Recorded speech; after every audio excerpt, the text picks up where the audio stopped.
Then, now, and forever. And on Monday, WWE hit us with Now, Panic, and Forever. Because we were 5 days out on Raw from John Cena's final match. And Gunther is out here talking like he's about to end a man's spirit.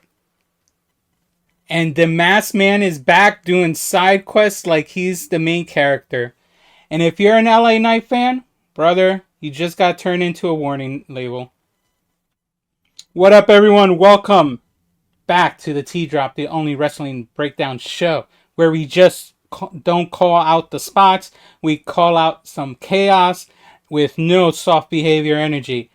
And we are here for Kansas City, where the tournament was done at Raw, and only one man was left standing, and his name is Gunther. Let's get into it. So Gunther hits the ring with the classical music like he's walking into a courtroom or a dance hall, whatever you prefer. And the fans started chanting for Cena. Oof. Gunther basically tells them to stop. Don't get your hopes up right now. It's his time. And then he gives you the mission statement for Saturday. In 5 days, he becomes John Cena's final opponent. And he says Cena is facing the best professional wrestler of all time. But Gunther's not satisfied with just winning. He says he wants to break Cena, bully him, drop him on his head, squeeze him until he's forced to give up. That's not a retirement match talk. That's I'm about to delete your childhood talk. And as you know, he did. Anyway, that was his segment. Pretty cool. Probably the only way you can continue a story without John Cena there, which is the theme of this year's retirement tour. Next, we get Io Sky versus Kairi Sane. We get the walk and talk montage right before this match. You see all the wrestlers, as always, when it comes to Raw or a SmackDown show. I think it's a norm right now. Everyone walking into the arena. I don't know why this is a thing now. I'm just getting annoyed. They need to do something new. Anyway, we start with Io and Kairi. Before the match, or during the match, I forgot when, they show Obafemi at ringside, which is kind of interesting. If you're even sitting next to Obafemi, how big he is, he's a tough man. Tough man vibes. Anyway, we get Io Sky versus Kairi. Early on, Kairi tries to beg off, play cute. Io's not buying it. Quick reversals, near falls. Kairi mocking the taunt. Mocking the taunt as in Io Sky's taunt. Io answers with speed and sharp kicks. Then Io eventually teases with the dive. Asuka yanks her down to the floor like no flying allowed. Rhea immediately saw that. Where was it? She was flying, but then Asuka eventually stopped her. And immediately Rhea Ripley chases Asuka off because Rhea Ripley is basically the WWE parking lot enforcer. Eventually we go to a break, but back from the break, Io turns it up. She does flapjack, springboard, drop kicks, kick up. Then Meteora in the corner for a 2 count. Kairi traps her in the Tree of Woe. Hits the stomp. 2 count. Then we get the chaos again. Asuka getting involved, messing with the ropes. Rhea and Asuka start scrapping. And while that happens, Io starts locked in. Io plants Kairi, hits her moonsault for a 1-2-3. Io wins.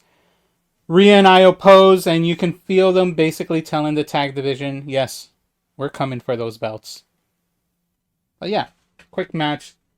Nothing crazy. Just there, keep evolving this, whatchamacallit, this tag division. Because they're trying to revive the women's tag division because it's been dead for a couple of years now. Anyway, backstage, Logan Paul walks up to the Vision like, hey, Rey Mysterio slapped me. Something must be done. Hyman hits him with the calmest skill issue ever. You didn't have backup. Then he hands Logan with brass knuckles like it's a familiar heirloom. Translation, we don't do fair fights over here. That's the Vision motto. So anyway, we after the backstage segment, we get the match that they promoted. Rey versus Finn. Rey Mysterio versus Finn Balor was supposed to be a match that happened that night, but it didn't happen because, of course, Logan Paul attacks Rey during the entrance, getting heat, but not the kind that feels earned. More like, bro, you're not doing too much. Rey fights back,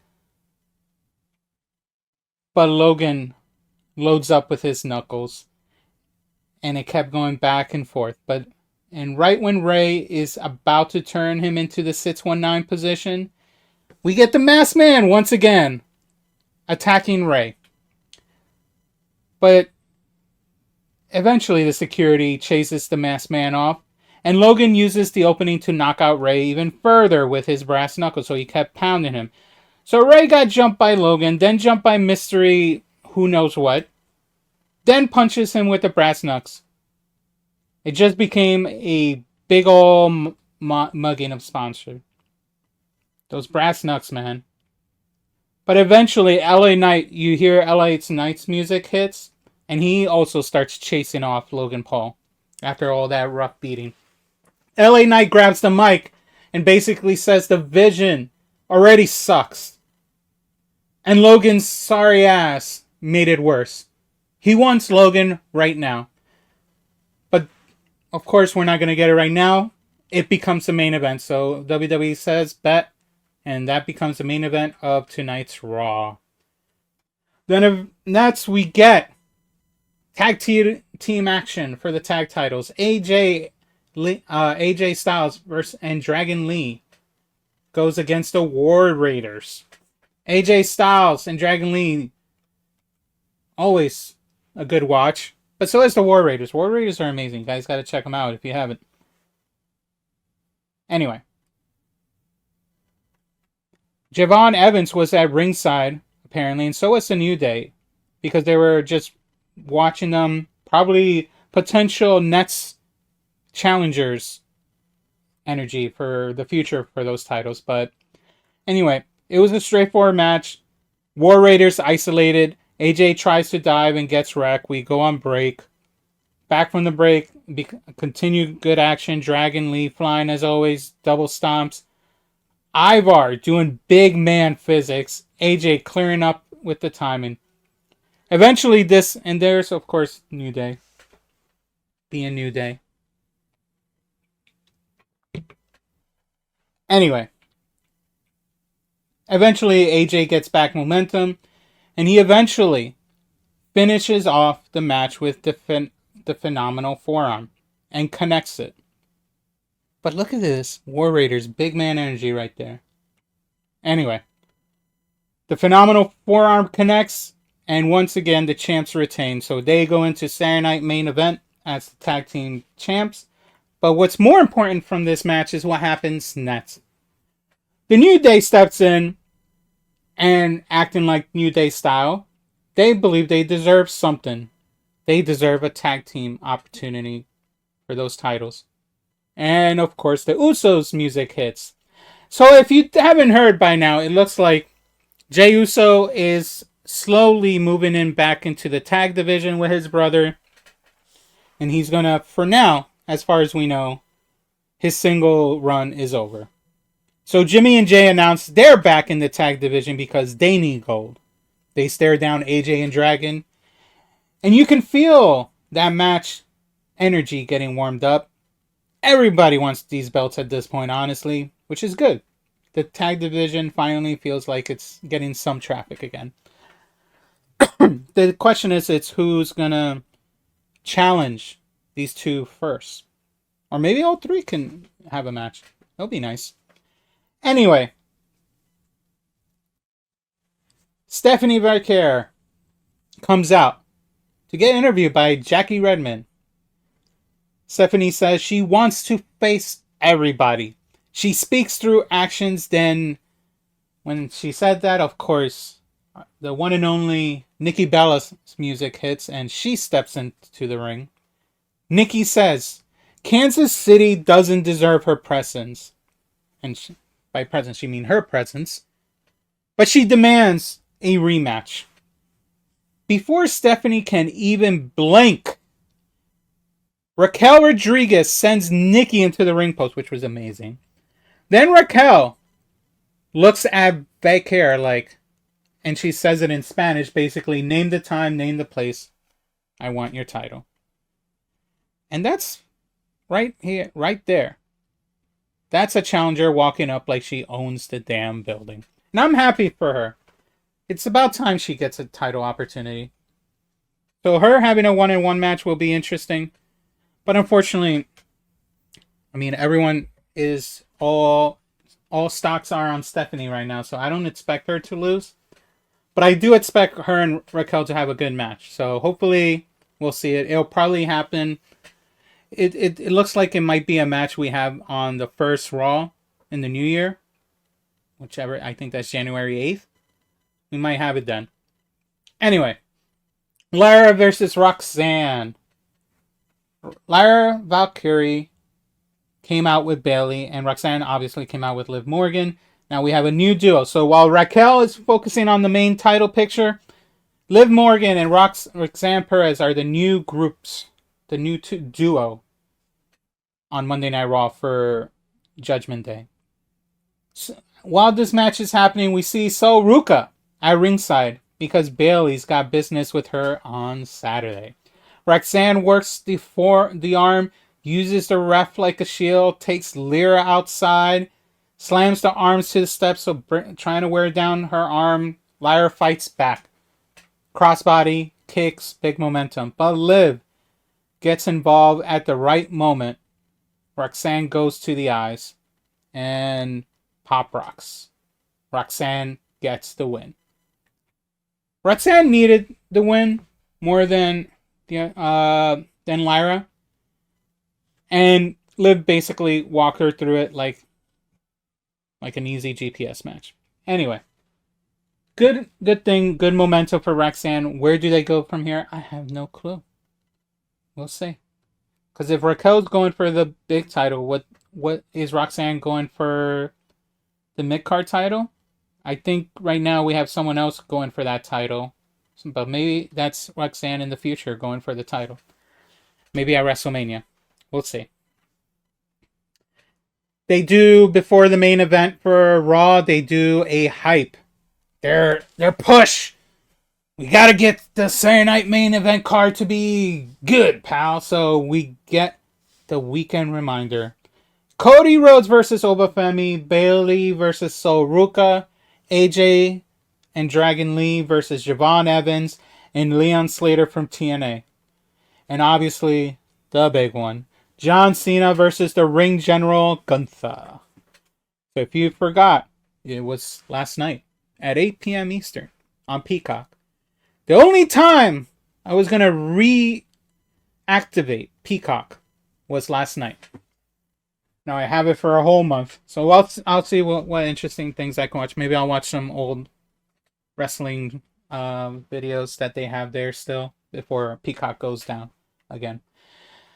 Anyway, main event time. LA Knight versus Logan Paul.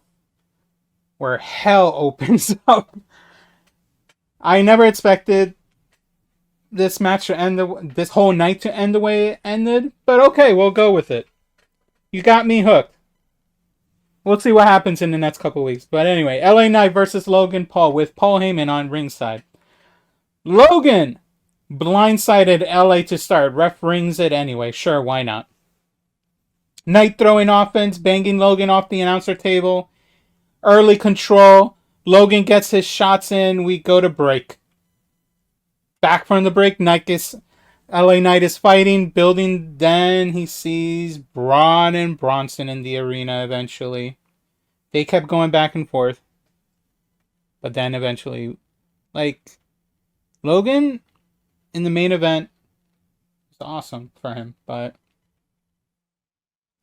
it was a good match. It died very quickly. Anyway, back to where I was saying. Eventually, Braun and Bronson comes into the arena. They started doing distractions, but eventually, Braun and Bronson hop on the apron. He sends them out. Ref sends them away, so they left. LA Knight kicks Logan on the floor and kicks him out, but then out of nowhere, the masked man stomps LA Knight on the table. What the hell? But LA rolls back in. Logan hits the splash. Logan wins.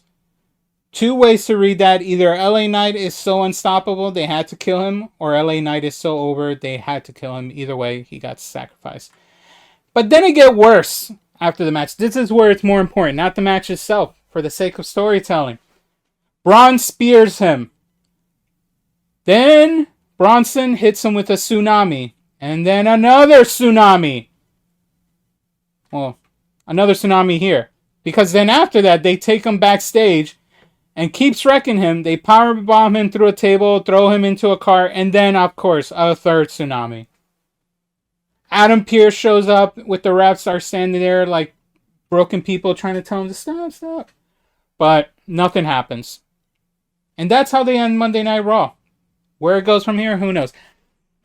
LA Knight is probably out for the foreseeable future. Once you get 3 tsunamis from Bronson Reed, chances are you're out for a couple of weeks.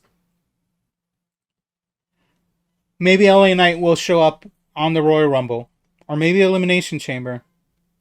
And maybe they'll do a storyline leading to WrestleMania.